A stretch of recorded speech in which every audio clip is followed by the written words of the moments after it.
12,000 দরবারে বাংলাদেশের জমিনে একটা দরবার থেকে 20 জন আসলে এখানে লোক হবে 3 থেকে 5 লক্ষ। তো শুরুতেই যে অবস্থা আমি দেখছি তাতে আমি অনেক বেশি আনন্দিত, কারণ কেউ গাছের নিচে, কেউ দোকানের নিচে, কেউ চায়ের দোকানে, মানে রৌদ্রটা যেন না লাগে। আমি দেখছি অনেক ছাতার নিচে মানুষ বসা। আমি সম্মানিত পীর মাশায়েখ পায়ে হাত রেখে বলবো, আমরা ছোট্ট পরিসরে হলেও, ছোট্ট পরিসরে কেন হবে, এখানে অবশ্যই একটা সুন্দর প্যান্ডেলের ব্যবস্থা করতে হবে।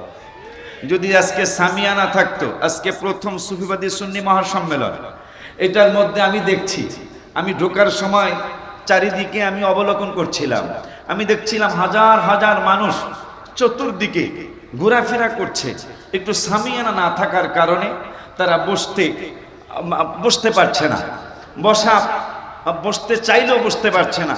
একে তো গরম, আবার রৌদ্র, আবার আকাশে মেঘ থাকলে কিন্তু একটু গরম বেশি লাগে, সেই জন্য মানুষ বসতে পারছে না। আমার আবদার থাকবে, আমার আকুল আবেদন থাকবে, আমরা যেন সুন্দর একটা পরিবেশ মানুষকে দিতে পারি, আমার এই সুন্নি ভাইদেরকে দিতে পারি। আগামীতে যেন এর চেয়ে আরো অনেক বেশি সুন্দর হয়। এই সুফিবাদী সুন্নি মহাসম্মেলন কেন?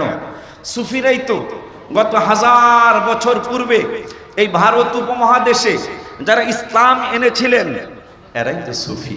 মারহাবা কয় না? যে সুফিরা দ্বীনে ইলাহির বিরুদ্ধে, মুজাদ্দিদ আল-ফিসানি রহমতুল্লাহি আলাইহি, আমি 2-1 মিনিট সময় নিচ্ছি। দ্বীনে ইলাহি বাদশাহ আকবর যখন কায়েম করতে চাইলেন,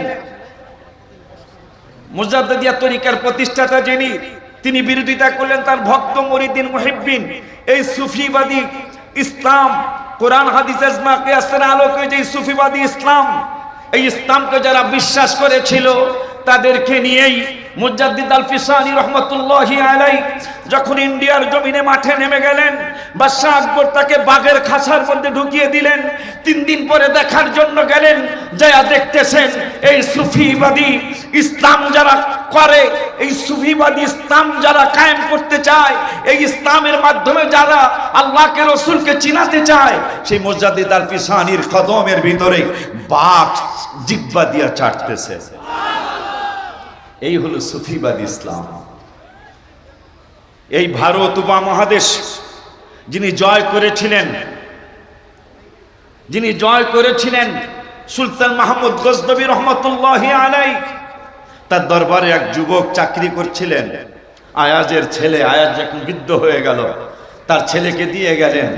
সে সব সময় তার নাম ধরে ডাকে, হঠাৎ করে সব সময় তার কাজের হুকুম দেয়। কিন্তু একদিন হঠাৎ করে বললেন, আয়াজের ছেলে তুমি এই কাজটা করো। আয়াজের ছেলে ভয় পেয়ে গেলেন, উনি তো আমাকে সব সময় নাম ধরে ডাকে, কাজের হুকুম দেয়, কিন্তু আজকে উনি আমাকে বললেন, আয়াজের ছেলে তুমি আজকে সরোয়ার উদ্যানে যাও।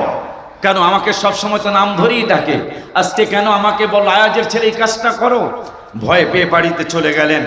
আয়াজ এসে সুলতান মাহমুদ গজনবীর কদম ধরে কাঁদতেছেন, হুজুর আমাকে, আমার ছেলেকে ক্ষমা করুন, অবশ্যই আমার ছেলে কোনো না কোনো অন্যায় করেছে, নইলে আপনি সব সময় নাম ধরে ডাকেন, আজকে কেন বললেন আয়াজের ছেলে এই কাজটা করো?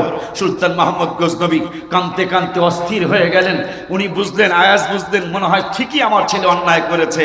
বলে, তোমার ছেলে কোনো অন্যায় করে নাই, তোমার ছেলে আমাকে নবীর প্রেমের সাগরে ডুবিয়ে দিয়েছে। কি হয়েছে হুজুর, আমাকে খুলে বলুন। কেউ, তোমার ছেলের নাম মোহাম্মদ, আমার রাসূল সাল্লাল্লাহু আলাইহি ওয়াসাল্লামের নাম মোবারক মোহাম্মদ, তোমার ছেলের নাম রেখেছো তুমি মোহাম্মদ, এই জন্য আমিও আমার ছেলের নামটা গোলাম মোহাম্মদ রেখেছি। আমার একটাই মাত্র ছেলে, আমি গোলাপ 14 বছর পরে আল্লাহ দিয়েছেন, তার নাম গোলাম মোহাম্মদ রেখেছি। তোমার ছেলের নাম মোহাম্মদ, আমার নবীর নূরের নবীর নাম মোবারক মোহাম্মদ সাল্লাল্লাহু আলাইহি ওয়াসাল্লাম। এই জন্য আমি সব, তোমার ছেলে যখন চাকরিতে জয়েন করেছে, ওই দিন থেকে তোমার ছেলেকে কাজের হুকুম দেওয়ার আগে আমি আগে উজু করি, কারণ উজু ছাড়া রসুলের নাম মোবারক নিব এইটা আমার দেমাগে আসে নাই, দেমাগে আসে না। আজকে তোমার ছেলের যখন একটা কাজের হুকুম দিব, এখন আমার উজু ছিল না, উজু না থাকার কারণে তোমার ছেলেকে আমি মোহাম্মদ বলে ডাকতে পারি নাই। এইটাই হলো সুফিবাদ। এটাই হলো সুফিবাদী ইসলাম। আমার আবদার থাকবে, সম্মানিত অনেক পীর মাশায়েখ এখানে উপস্থিত, সকলের পায়ে হাত রেখে বলবো, আমরা যদি একজনে 100 নিয়ে আসতাম, আজকে এখানে মনে হয় 50,000 লোকের সমাগম হয়ে যেত। এখানে যেই কয়জন আল্লামা আসি আমরা, 100 না 50 জন নিয়ে আসলে আমার মনে হয় এখানে আজকে 30,000 লোকের সমাগম হয়ে যেত। আমার আবদার থাকবে, 12,000 দরবার এই বাংলাদেশের জমিনে, একটা দরবার থেকে 20 জন আসলে এখানে লোক হবে 3 থেকে 5 লক্ষ। মাত্র 10 জন করে 20 জন করে লোক আসলে এখানে লোক হবে 3 থেকে 5 লক্ষ।